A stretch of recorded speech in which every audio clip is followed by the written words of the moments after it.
पूरी खिलाए, सब्जी खिलाए, मिठाई खिलाए, बुनिया खिलाए, जिलेबी खिलाए, चावल खिलाए, दाल खिलाए, दही खिलाए, चूड़ा खिलाए। ये मेरा व्यक्ति क्या बोला था विधायक? दल बल छल मल क्या जो लगे लास्ट में मरना भी पड़े, सख्ती का ही पर्दा। बताइए ये कोई राजनीति होता है? इस बार आप एक एक चीज को पता कर लीजिए। आप घूम घूम करके पूरे बख्तियारपुर में घूम लीजिए कि प्रेजेंट विधायक सिर्फ चापाकल का विधायक बोलेगा। अब वो ऐसे लोगों को चापाकल देता है। अभी नया फॉर्मूला क्या निकाल दे मालूम है क्या?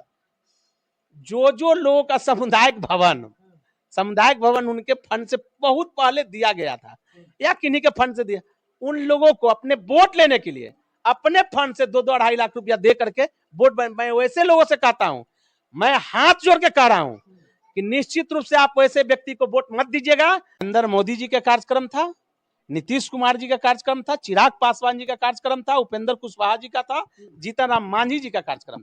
वो कंप्लीट कार्यक्रम एनडीए का था। पूरा बजट तक के, पूरा खर्चा तक के, एक एक पैसा का खर्चा एनडीए की तरफ से आया और एनडीए परिवार ने ही वो कार्यक्रम को कराया। हम अपना भी खर्चा किए, हम अपना गाड़ी ले गए, हम अपने लोगों को खाना खिलाए, तो मेरा व्यक्तिगत खर्चा था। लोगों को कैसे नहीं चढ़ने देगा? मैं मंच पर था, मैं बताया ना कि मुरेठा वाला एनडीए में नहीं रह सकता है। राजनीति में ना कोई भाई होता है। अगर भाई होते तो जाके जिनके नेतृत्व में विधायक बने हुए हैं, जाके पूछिए कि तेजस्वी यादव जी, तेज प्रताप जी भाई हैं कि दूसरा कोई भाई है क्या? आज वो भाई को कहां छोड़े हुए हैं? राजनीति में किसी का ना भाई होता है और नहीं किसी का भतीजा होता है। फिर उनका कहना कि वो गलती किया तो उसको सजा मिला पार्टी से। क्या गलती किया भाई? उससे ज्यादा तो गलती करने वाला लोग बैठा हुआ है। ये लोकतंत्र, हर व्यक्ति को इच्छा होता है कि राष्ट्रपति का भी हम चुनाव लड़े। तो किसी व्यक्ति को अगर इच्छा है कि मैं चुनाव लड़ूं, तो हम और आप रोकने वाले नहीं है। मैं तो हर व्यक्ति को कहता हूं, हर बख्तियारपुर विधानसभा के लोगों को मैं कहता हूं, खास करके युवाओं को, कि अपने आप को ऐसा बनाओ कि आप चुनाव लड़ने के काबिल हो। जो एनडीए का जो कार्यकर्ताओं का जो सम्मेलन हुआ, उसका मतलब नेतृत्व कौन कर रही थी? एनडीए नेतृत्व कर रही थी। वो पूरा कार्यक्रम एनडीए की थी। नरेंद्र मोदी जी का कार्यक्रम था, नीतीश कुमार जी का कार्यक्रम था, चिराग पासवान जी का कार्यक्रम था, उपेंद्र कुशवाहा जी का था, जीतन राम मांझी जी का कार्यक्रम। वो कंप्लीट कार्यक्रम एनडीए का था।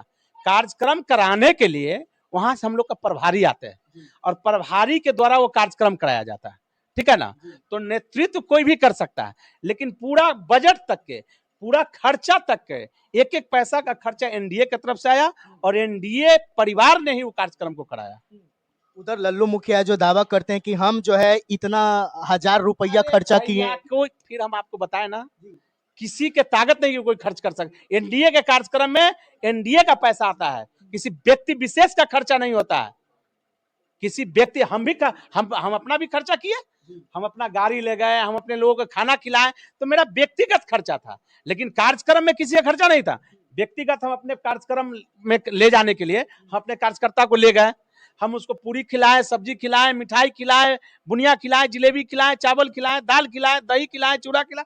ये मेरा व्यक्तिगत खर्चा। जितना खर्चा करना कीजिए। हाँ, जितना खर्चा करना, लेकिन कार्यक्रम का पूरा खर्चा एनडीए का खर्च है, किसी व्यक्ति विशेष का खर्च नहीं। आपके लोगों को ही मंच पे नहीं चढ़ने दिया गया था, तो इस एक तरीके से ये बेइज्जती जैसा बात। मेरे लोगों को कैसे नहीं चढ़ने देगा? मैं मंच पर था, मैं बताया ना कि मुरेठा वाला एनडीए में नहीं रह सकता है।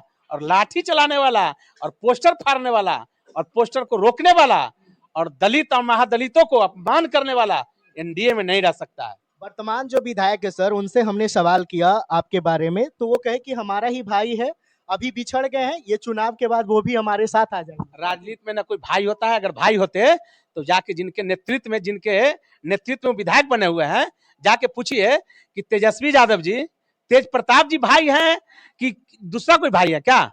आज वो भाई को कहां छोड़े हुए हैं? राजनीति में किसी का ना भाई होता है और नहीं किसी का भतीजा होता है। तो फिर उनका कहना कि वो गलती किया तो उसको सजा मिला पार्टी से। क्या गलती किया भाई? उससे ज्यादा तो गलती करने वाला लोग बैठा हुआ है। क्या गलती किया? देखिए, राजनीति में सब चीज नहीं होती है। ये जो लोग सोच रहे हैं कि किसी पार्टी से परिवार को निकाल करके हम राजनीति के सत्ता पे काबिज हो जाए, अगर यही काम अगर वो किए हुए होते तो बख्तियारपुर में जनता कितना बार नकार दिया और जनता बोला भी, उसके बावजूद भी टिकट दे दिए। इस बार आप एक एक चीज को पता कर लीजिए। आप घूम घूम करके पूरे बख्तियारपुर में घूम लीजिए कि प्रेजेंट विधायक सिर्फ चापाकल का विधायक बोलेगा। अब वो ऐसे लोगों को चापाकल देता है। अभी नया फॉर्मूला क्या निकाल दे मालूम है क्या? जो लोगों का सामुदायिक भवन उनके फंड से बहुत पहले दिया गया था या किन्हीं के फंड से दिया, उन लोगों को अपने वोट लेने के लिए अपने फंड से 2-2 लाख रुपया दे करके वोट, मैं वैसे लोगों से कहता हूं, मैं हाथ जोड़ के कह रहा हूं कि निश्चित रूप से आप वैसे व्यक्ति को वोट मत दीजिएगा जो अभी आपके चुनाव से पहले आपको सामुदायिक भवन बनाने के नाम पर, आपको चापाकल के नाम पर आपको पैसा देना है। निश्चित रूप से आप उसको वोट मत कीजिएगा, काहे कि चुनावी वर्ष है ये, हर तरह का हथकरघा अपनाया जाए। क्या बोला था विधायक? दल बल छल मल क्या जो लगे लास्ट में मरना भी पड़े, सख्ती का ही पर्दा। बताइए ये कोई राजनीति होता है? हम लोग खुद मांगते हैं वोट, हम लोग साफ कहते हैं कि एक अच्छा सेवक है, हमको वोट दीजिए। अगर आपको लगता है कि हम आपको सम्मान और इज्जत करने वाले हैं, हम आपके बच्चे को भविष्य के बारे में सोचेंगे, हम आपके बारे में अगर सोचते हैं, आप हमको वोट कीजिए। काहे कि हम लोग वैसे लोग हैं कि हम लोग हमेशा गरीब गुरबा को सम्मान किया है, हर व्यक्ति हर जाति को हम लोग सम्मान करने वाले लोग हैं। एक आप ही के इलाके के एक आदमी है सर, संतोष यादव, वो भी अपने आप को नेता बता रहे हैं और वो भी जो है वो मतलब कह रहे हैं कि बख्तियारपुर विधानसभा क्षेत्र से हम भी लड़ेंगे। तो दो क्षेत्र से दो आदमी है, कहीं ना कहीं आपके चुनाव के ऊपर इसका प्रभाव पड़ सकता है। देखिए हर व्यक्ति, ये राजतंत्र नहीं है, ये लोकतंत्र है। हर व्यक्ति को इच्छा होता है कि राष्ट्रपति का भी हम चुनाव लड़े। तो किसी व्यक्ति को अगर इच्छा है कि मैं चुनाव लड़ूं तो हम और आप रोकने वाले नहीं हैं। मैं तो हर व्यक्ति को कहता हूं, हर बख्तियारपुर विधानसभा के लोगों को मैं कहता हूं, खास करके युवाओं को, कि अपने आप को ऐसा बनाओ कि आप चुनाव लड़ने के काबिल हो। अगर जितेंद्र यादव अगर चुनाव लड़ने के लिए अगर कह रहा है तो हर व्यक्ति, बख्तियारपुर का हर जनता, हर वो घर का व्यक्ति, हर घर का वो बेटा चुनाव लड़ने के लिए लायक अगर है तो लड़े। हम तो स्वागत करते हैं कि कम से कम उसके अंदर तो ये इच्छा हो रही है ना कि बख्तियारपुर का हमको सेवा करना है, बख्तियारपुर का हमको विकास करना है। अगर इच्छा है तो मैं इच्छा को मैं स्वागत करता हूं। हर व्यक्ति का इच्छा होना चाहिए, हर व्यक्ति को काम करने के अंदर इच्छा जाहिर होना चाहिए और काम करना चाहिए।